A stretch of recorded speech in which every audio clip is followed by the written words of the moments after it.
19, cricket witnessed something unreal. ये कहानी of the most dominant peak cricket has ever seen, Virat Kohli. इस era में कोहली के नंबर्स में मॉर्टल्स जैसे नहीं लगते हैं, नॉर्मल इंसान जैसे नहीं लगते हैं. It's almost like they are of an alien. ODIs में 65 प्लस का एवरेज चेस करते हुए 70 प्लस, 21 ओडीआई चेस करते हुए hundreds, all time most. And this seems more incredible अगर आप वो लिस्ट ऑफ प्लेयर्स देखें with highest number of centuries जिनकी है. तो इसमें अगर आप देखते हैं विराट कोहली तो टॉप पे हैं 51, लेकिन जैसे जैसे आप नीचे आते हैं आप देखते हैं कितने बड़े बड़े प्लेयर्स हैं जिन्होंने टोटल 21 सेंचुरी नहीं मारी है और विराट कोहली ने 21 सेंचुरी चेजेस में मारी. This shows the level of the man.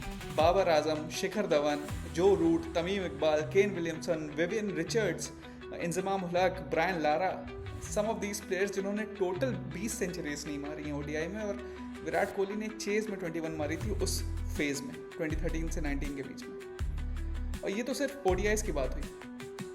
Overall he had 60 plus international centuries before he turn 31. कुछ लोग कहते हैं कि शायद टेस्ट अच्छा परफॉर्मेंस नहीं था, बट अगर हम 2013 से 19 का उनका रिकॉर्ड देखें और उसे कंपेयर करें और जो ऑल टाइम ग्रेट्स हैं उसी फेज में, उसी एरा में जो थे, स्टीवन स्मिथ जिसे हम कहते हैं परहैप्स टेस्ट मैच में the greatest batsman after Bradman, जो रूट हैं, केन विलियमसन हैं, एबी डिविलियर्स हैं, अगर उनके रिकॉर्ड के अगेंस्ट हम विराट कोहली का रिकॉर्ड देखें इस पीरियड में 13 से 19, तो इवन टेस्ट में he was matching Steve Smith in his prime. दोनों के number of runs almost same है, एवरेज में ज़्यादा कोई अंतर नहीं है, हाईएस्ट स्कोर में अंतर नहीं है, सेंचुरीज ऑलमोस्ट सेम है. सो दिस शोज कि whether it was Adelaide, whether it was Lords, whether it was Cape Town or it was Wankhede, he didn't just score runs, he was conquering conditions.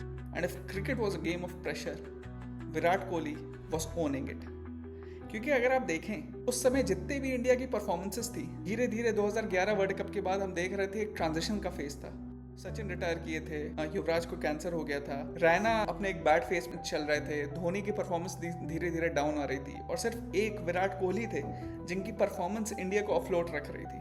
चाहे वो Hobart की innings हो या India में T20 world cup में जब उन्होंने Australia के अगेंस्ट हमें जितवाया, हर एक इनिंग ऐसी थी जो मेमोरेबल थी, जो ऐसी थी जिसने उसे लेजेंड बनाया. And this is what separates Kohli from the other people.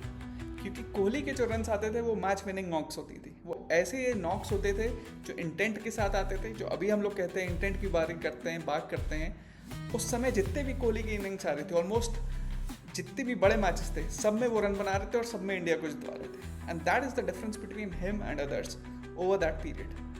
And एक कल्चर की बात होती है, जो टीम में पहले हम देखते थे थोड़ी लिथार्जी थी, फिटनेस पे इतना ध्यान नहीं दिया जाता था. तो एक लड़का जो खुद बहुत चबी हुआ करता था, वो कैसे अपनी डाइट बदलता है, अपना पूरी लाइफस्टाइल बदलता है, जो प्रोटीन पे इतना फोकस करता है, वर्कआउट पे फोकस करता है, टीम इंडिया के ओवरऑल फिटनेस स्टैंडर्ड्स इतने बढ़ा देता है.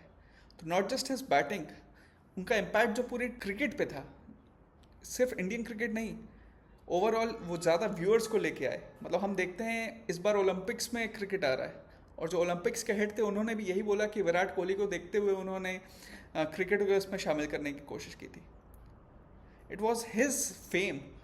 बड़े बड़े प्लेयर्स, नोवाक जोकोविच, क्रिस्टियानो रोनाल्डो, मेसी, उस कॉन्वर्जेशन में बात होने लगी थी विराट कोहली की. हाँ, हर आदमी का उसके बाद थोड़ा बुरा समय आता है, but that doesn't take away from the fact that what a champion he was, and perhaps that his peak of 13 and 19 was perhaps the greatest peak cricket has ever seen. A leader, a giant of the game. मतलब batting like Sachin, finishing matches like Michael Bevan, having a technique like Dravid. I mean, it was like watching something else. कुछ sportsman होते हैं जो अपने sports को ही transcend कर देते हैं. For example Muhammad Ali in boxing, you know, Michael Jordan in basketball, Maradona in football. तो वैसे ही विराट कोहली का क्रिकेट में था. He transcended sport. जो लोग क्रिकेट नहीं भी देखते थे वो उन्हें जानते थे. एंड अब थोड़ा एज हो गई है, 36 हैं, इतना कोई नहीं है, बट लोग उनके पीछे पड़ गए हैं. So that is something that makes no sense to me. क्योंकि एक प्लेयर जो इतना अच्छा रहा है आपके लिए, who has been such a great servant to you, कैसे आप सोच सकते हैं उसे टीम से बाहर निकलने का, स्पेशली जब वो पिछले वर्ल्ड कप में he has performed so well. और अभी भी हमने देखा ऑस्ट्रेलिया में 3 में से एक ही मैच आप जीते, और वो मैच वही था जिसमें कोहली और रोहित ने रन बनाए. तो इट्स नॉट एज इफ कि आप उन्हें टीम